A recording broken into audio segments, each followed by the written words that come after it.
After nearly 20 years, a new era is here for the Phoenix Suns as Robert Sarver is officially gone. What does this new era mean for the Phoenix Suns? What can we expect? What do we want out of this new era? And with last night's spat between Monty Williams and Deandre Ayton, more of the same? Was it just normal? We'll talk about it all on today's episode of Locked On Suns. You are Locked On Suns, your daily Phoenix Suns podcast, part of the Locked On Podcast Network, your team every day.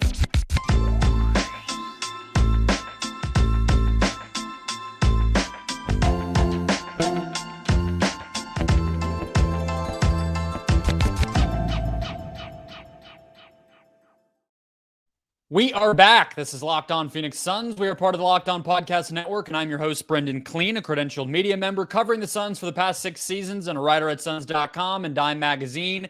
Thank you all for making Locked On Suns your first listen here on this Thursday. One more show to close out the week. We have Aaron Edwards here today, so hit follow, hit subscribe. Do not miss a show every single day getting caught up on your Phoenix Suns. We're on YouTube, we're on Apple, we're on Spotify. Wherever you are, we are. The best way to support the show is just to watch and listen. You can also follow along on Twitter at LockedOnPHXSuns to know when new shows go up and all the rest. Have some fun. Maybe you can vote on what statue or Ring of Honor member from Suns history can be part of this new era of Suns basketball. That was what I threw out there on Twitter today. But regardless, Aaron Edwards is here. We're going to start with something different, Aaron, from last night. I feel like you end up on the show I say that almost, I feel like at least once a month. You're on only once a week and you always seem to get the best days. I didn't get to hit the ownership stuff too much, but I also didn't get to hit the drama around this game. I'm not sure if we'll call it that by the end of our conversation, but we saw Monty Williams and Deandre Ayton getting into it during a timeout right after a 17-2 run by the Wizards as the game was kind of falling out of hand. We saw Mikal and Deandre getting into it after a botched offensive possession when Mikal was at the free throw, or Wizards guy was at the free throw line. They were standing there to get the rebound. We were just talking before we hit record that you don't see this as much of anything. But my question to you is, at what point does it become something? Because I feel like every single step of the way, whether it was Game 7 against Dallas all the way back in the playoffs or some of the offseason stuff or media day, now this, every step of the way, I feel like everyone wants to tell me that it's nothing. When does it become something?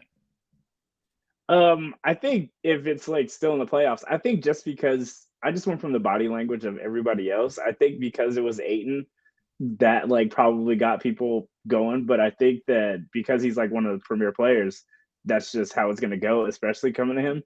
But it wasn't like Book or or Chris Paul or anybody like stood up and like told him to relax. I think it was just a basketball thing. I think that's what that was. But since it was Ayton, it just got blown up the wrong way. But no, I think if we have to depend on like these guys and it's Ayton in the middle of it every time, I think that most of it was probably more Mikal than Ayton.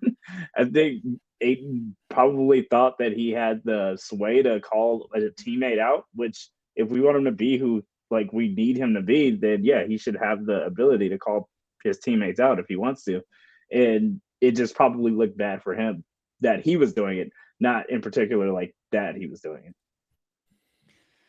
Yeah, that's a great, I think, angle on it. I think that's exactly where I come at it from. And that's sort of the other part. I think the when is it something, I think the way I always look at this stuff is like, it's always a little bit real and a little bit normal. Like, you know what I mean? I think that there's always going to be, it might not be that this particular situation was the final straw or some big blowout between these guys, but we know, if 2 months from now, something similar happens, we're going to look back at this and be like, remember the time in the Wizards game when they argued? Like it does stack up, whether it's important or relevant now or not. We know that it could matter down the road. I think on the Ayton side of it, that's exactly the question that I kind of had. Like, it was Ayton. If Kellen Olson did a good Twitter thread, and then he wrote about it in his recap on Arizona Sports of like what the play was right before that. And you could see that's the play that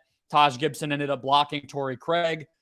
Chris Paul didn't seem to want to take the shot, but at the same time, Ayton didn't set a screen to get Mikal open going downhill toward the basket, and everybody kind of screwed up, but obviously DA missed that screen. You could see Torrey Craig kind of throw his arms up.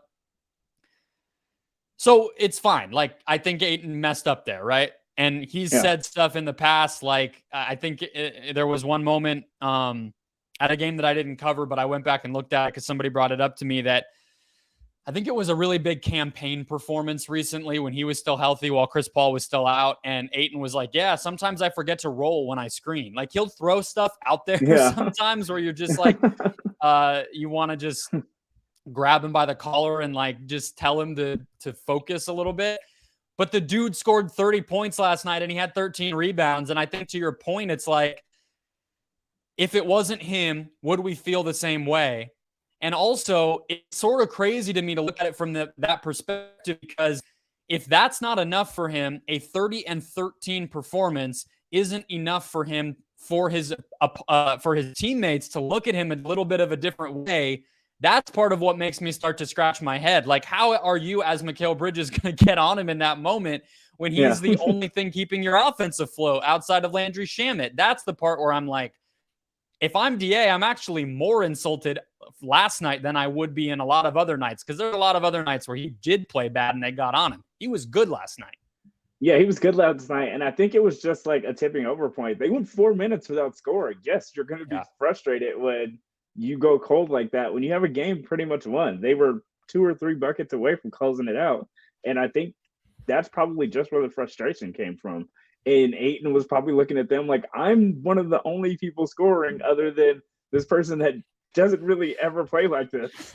So if it wasn't for those two, we probably would have gotten blown out anyway. So I think that was probably where he was coming from. It was just like, no, I'm the only person keeping this thing afloat right now. And I think that's where I come at it in terms of, like, again, I don't think this was anything, whether it was Monty or Mikal going at it with DA a little bit. I definitely agree with you that the body language, you could see Biyombo kind of trying to calm things down. You can see Book kind of just like, all right, guys, like, chill out. It's not that serious. Even Book kind of gave that impression to Monty, which makes me feel like it's not fully on DA. But again, if you look forward, something similar happens next week or 2 weeks from now or 3 weeks from now in a season that we already know is a little bit rocky. It's like those things add up. And Deandre Ayton being a guy where he's like, I was, understanding of being the punching bag when I was the 23-year-old, when I was the guy that needed to get with the system, and I was the guy who was screwing up and I was inconsistent and blah, blah, blah. But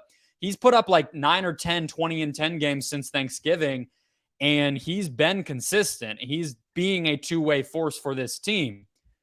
I don't know if I have the patience for that for so much longer if I'm Deandre Ayton, when I am finally being a contributor and helping the team win games. It's not as cute anymore if I'm actually doing my job and they're still on me all the time. Yeah, and I think there's just like an axe hanging over this team. They know some of these guys are getting traded. They know that some of this, like, the fans want this roster to look different. And I think knowing that and knowing something is coming, even though like you don't know what it is, knowing that you're going to have some new teammates and you're going to have some new dudes in that locker room, I think it's just kind of going to be frustrating and kind of just anxiety inducing. Even if they don't like see it in the moment, I think that's just hanging over the team and is probably hard to work under those conditions sometimes. It's not 64 wins and an 18-game winning streak, right? Like, that's why we didn't see this stuff as much last year, because what the hell was there to be mad about? Yeah. Yeah. It's okay. I think we're on the same page. I want to throw one more fun thing at you before we dive into the ownership stuff, and it's going to be a little more serious of a conversation. John Morant, right before we hit record here, went viral because he's saying there's nobody in the West that he's worried about.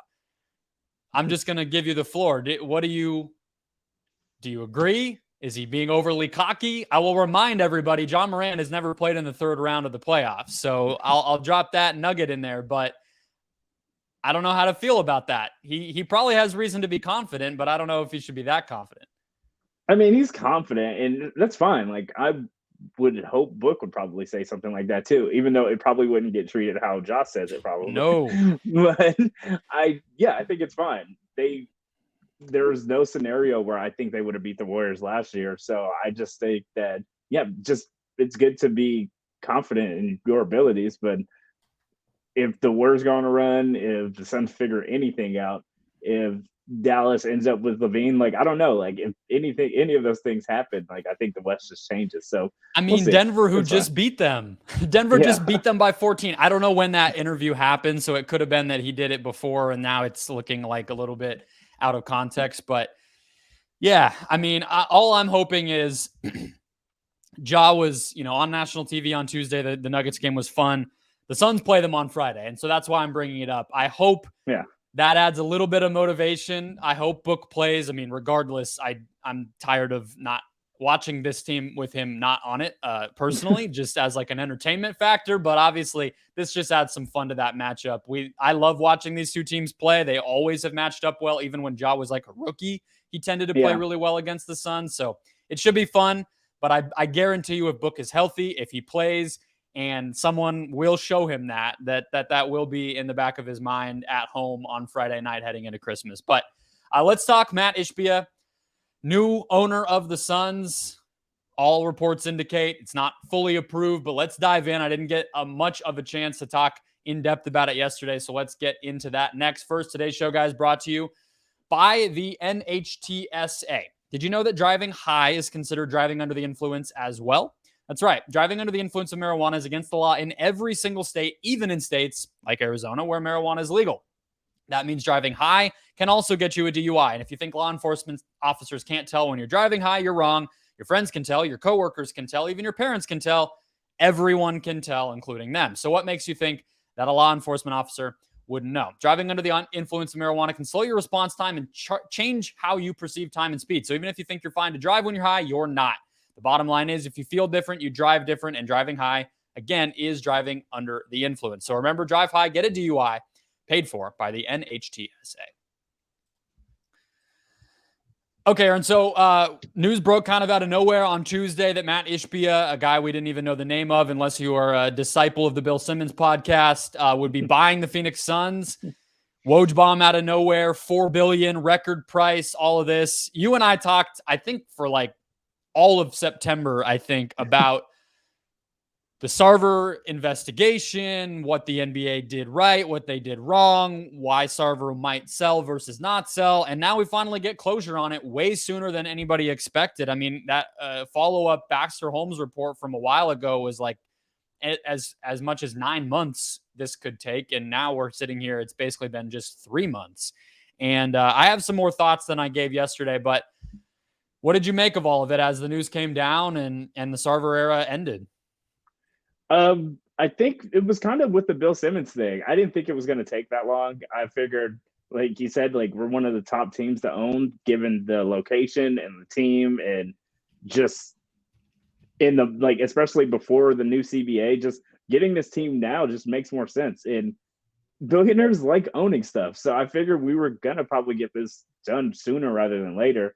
And Sarver wanted to probably get this done pretty soon too. So it seemed like he saw the best offer, and it was always going to be around the $4 billion mark, like we were hearing previously. So yeah, I was not really shocked at how quick this happened, just because I figured the NBA kind of wanted it to get done pretty fast. Yeah, there was an interesting, on the timing aspect, there was an interesting thread from a guy named Eben Novy-Williams.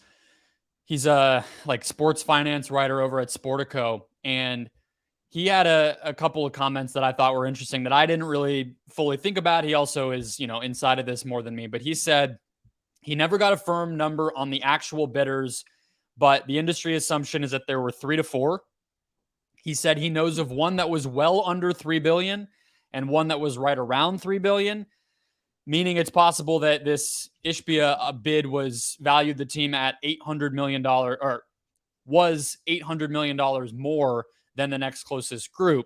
And then the timing part of it is he said that he thought that bidders around the sale thought that the next round would be in 2023, that it would continue on and, submit this round of bids all the way into next year. And that to him said again, that Ishbia was far and away the biggest number. So I think franchise valuations and whatever are kind of ridiculous in the first place. this sale wasn't for $4 billion. That's another part that I think people are. He brought like 60% or something. Yeah, exactly. Yeah. That's the number. Like this Eben Novy-Williams reporter said a little over 50. I've heard 60. I think Woj had that as well. So again, he's buying a share of the franchise at a valuation of $4 billion. He didn't spend $4 billion, but still, who cares? Sarver's going to get a big chunk of money, and it was still seemingly more than anyone else was going to put up. But I think that's why this got done so fast. Is this guy came in super over the top and said, take it or leave it, basically. I'm giving you more than anyone else will. And you want this to be over. The NBA wants this to be over. Let's get it done. And I think Sarver said, all right, gladly. I will take your, he's going to make like $1 billion off of this is what it seems like, depending on all the final numbers. But that being said, I want to get into something that tells me too, that he was so high over the top. I texted you this right when it came down. This feels like a guy who's going to be involved. I don't know if that's good or bad. I don't know what those moves will be, but he was a walk-on at Michigan State. We know all that. I talked about that yesterday. And he came in with this huge bid. And apparently he's been wanting to buy a team for a long time. That tells me like this guy's going to come in and he's going to be here. Like he is going to be in this Suns organization making decisions every day. I don't know. What do you think? Do you like that? Do you not like that? I don't know. Like, the Cuban method has always been weird to me, like the Ballmer thing. We got the youngest owner in the NBA right now, so I think part of that can be cool. But yeah, I saw the video of how he is at his company and like the meetings and just the culture that he's built there, and you can just tell he's super hands-on. So I think he's just one of those dudes that wants to be hands-on in anything that he's involved in and like owns. So, yeah, I can see him being at practices and doing way more interviews than most owners probably ever do. So, yeah, I think it's going to be a weird change of pace, and it's going to be a little more like Laker-y than I like, having like my owner like be sort of the face of the franchise and not the franchise. But, yeah, it's just going to be a weird change of pace, and I'm sure we're going to hear his voice a lot more than we're used to hearing an NBA owner's voice. I've heard a lot of people talking about like, what do you want the first thing to be, or what investments can the guy make? I think that's kind of all obvious. Like Sarver wasn't just, shirking the luxury tax or this and that. Like the things that you need to do are just the things that every owner should do. Have a G League team, make trades, pay people to be in your front office so that it's not super tiny and that you don't have a competitive disadvantage. I don't feel like, you and I are going to get to the bottom of any sort of new tactics about how to run an NBA team. There's great examples all over the place. Do that. But what I want to ask you is, what are you most excited about not having in Phoenix now that Sarver's gone? I'll turn the question around that way. What's the best thing that we're losing by not having Sarver in place here as the owner? We can focus on basketball. Yes. Okay. I feel like I'm dropping that in there as if I can't tell what the most obvious thing is, that there's not going to be somebody harassing a whole staff of employees. But yes, on the basketball side, yes. Yes, it's just going to be basketball now. I think that having an owner that was disrespectful to players and like management and talked down to players when it was time for them to get paid, and just like the dark cloud of everybody knowing the type of owner we had it's gone now. And I think that's a lot better. They have a dude that did play in college. So he's been in locker rooms. He knows how to talk to these guys. And so I think that's probably going to be pretty well. Jason Richardson gave him like the stamp of approval. Like, that's my guy. Like, I can't wait to see what he does. So yeah, I think just having a culture of a dude that actually played ball and it seems like he knows how to talk in that world, I think that's going to be like the really nice thing to have. Yeah. I think the familiarity like kind of reminds me of when Neil Harrison got the job at the Mavericks as GM. It's like we're kind of out of box. I know owner isn't exactly the same type of thing. I know that the owner doesn't have to get approval. And so We don't know exactly what the fallout would be. We've never really had a situation like this, but I related to that situation because, Nico Harrison was like the North American GM of Nike, I think was his official title. And it's like, I don't know if he knows all the intricacies of the salary cap. I'm not positive he's ever run a basketball front office, but he's a savvy person. He knows basketball and he's been around this world for long enough. And I hope those positive qualities can be there, because I think the problems you get into when you're in, when you're a Sarver, when these other guys, it's like they come into sports and they see it as a plaything. They see it as they don't have any oversight. They don't have a boss. They don't have to worry about the bottom line. The thing will keep going up, up, up, up, up in terms of valuation, no matter what they do, no matter how much money they spend, no matter how they treat people.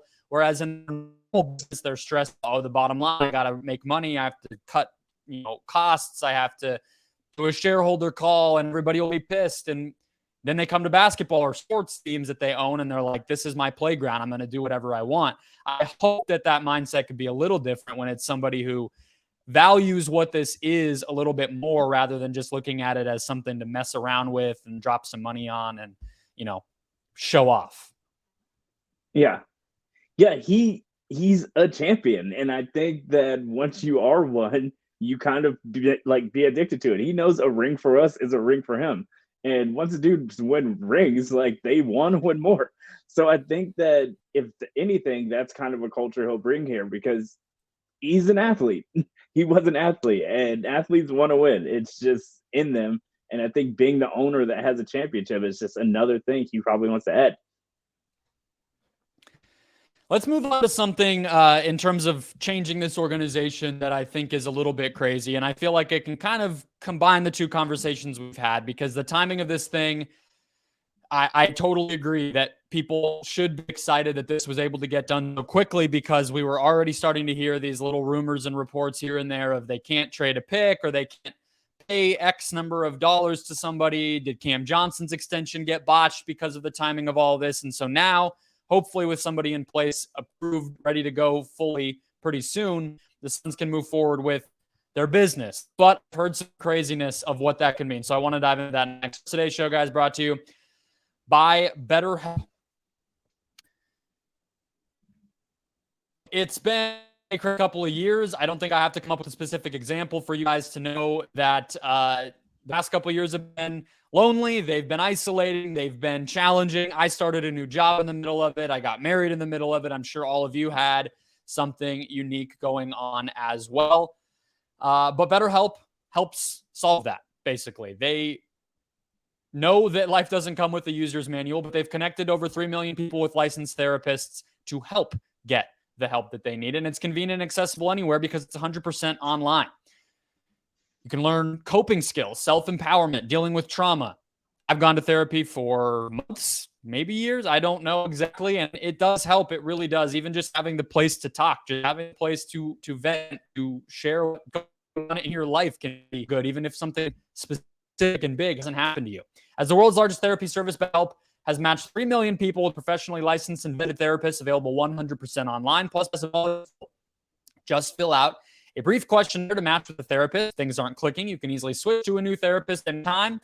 No waiting room, no traffic, no endless searching for the right therapist. Learn more and save 10% off your first month. BetterHelp.com/LockedOnNBA. That's BetterHelp, HELP.com/LockedOnNBA. Okay, so the craziness that I was talking about, Aaron, is I feel like you have to tell me if I'm just drinking the Kool-Aid too much. I thought people were joking when they talked about the potential of James Jones being replaced. And I know some of that is related to, we know like Bill Simmons on his latest podcast brought up like, oh, he might hire Sam Presti. Kind of brought that up out of nowhere. Like, I don't know about all that. So I get some of it's coming because there's actually noise out there. But it feels like people are treating this season suddenly as some sort of referendum on James Jones. He has a lot of work cut out for him. He needs to nail a few things. But if people are looking at it as like he needs to do X, Y, and Z to save his job all of a sudden, that feels absolutely insane. Can you tell me what people are thinking when they say that? Because more often than just, I'm not doing a strong thing here. I don't know. Like, it's weird because, like, yes, in a lot of scenarios with like coaches and GMs, if you get a GM, he usually wants his own coach that he hires, or like that's usually how it goes most of the time in football, basketball. But there haven't been very many situations where an owner comes in and is like, no, I want the GM that I chose, because that just never happens. You never get an owner that wants to change management because they didn't hire them. So I think it's just new territory in general. So I don't see how a guy Ryan coming off Smith, of the Jazz guy, did that. He was like, "Hey, Danny, I know you're retired. You want to come blow my team up?" So that did happen recently, but you're right. It's not like every time. Yeah, but hey, this guy is probably all about numbers, and he probably knows specifically where he wants to start with his team. Like, he has the pieces already, so maybe he just has a vision, and he's friends with somebody that also has a vision. Like, I don't know, in a world like that, you don't become a billionaire without making hard decisions and sometimes terrible ones, I think. So yeah, maybe he is coming in with a plan, and maybe James Jones is not part of that plan until he shows that he is. But yeah, I just don't think you can just fire a dude who's coming off of a finals appearance and a second round playoff appearance after not making the playoffs for almost 10 years, and just fire him just because he wasn't your guy. I don't know where that would come from. Well, and the thing is that I was especially surprised by is fans seem like on board with it. Like I just feel like that it's getting out of hand with James Jones. Like I don't feel like I need to remind people. Ryan McDonough was here for, I believe, 5 years and set the franchise back. Like, they were in a worse spot than when he got here. You know what I mean? And it's like, yeah.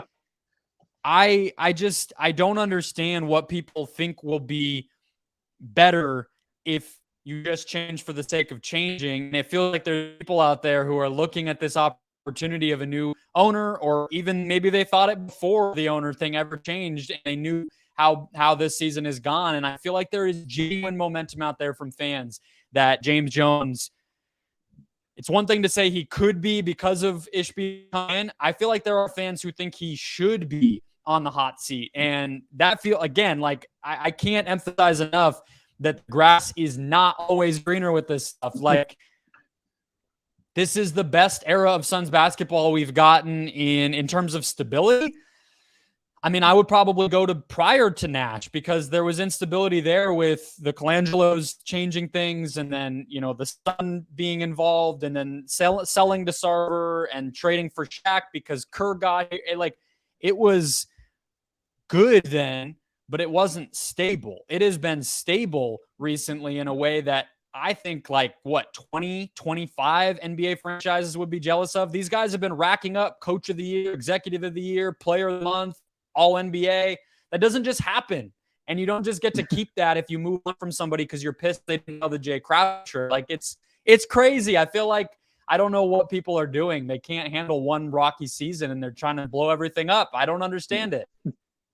Yeah, I don't even know what vision he would come up. I no, it's because, like, I think anybody that comes in, like, you can see that we have pieces to get there. And I think that James Jones is taking the blame just because the problems that we have are glaring. Like, anybody can see them, but I don't think they're all easy fixes. I think we all think that another GM can just come in and make the trade that we want them to make, but that's probably just not how the NBA works. So yeah, I think that's really just a grass is greener on the other side thing. They think just a random person that gets hired will just go in and be like, James, you could have just done this the entire time. I did it. And there's nobody out there that would do that. I mean, it's a much bigger conversation. Like, I just think people want this franchise to turn into something it just isn't, where it's like the team's better than the team that you would, if you could trade places and just say, pick up whatever's going on in that place and put it in Phoenix. That's the Suns now. All those teams have a general manager that's almost secondary, right? Like, yeah. Antetokounmpo is on that team. Jason Tatum might be on that team. Nikola Jokic. Like, that reason that this stuff is so much different and so much better games. And so I feel like people want it to be the end. He's an easy target. Why they all get fired first, whatever. That's not changing the fact that, the Suns don't have a Giannis.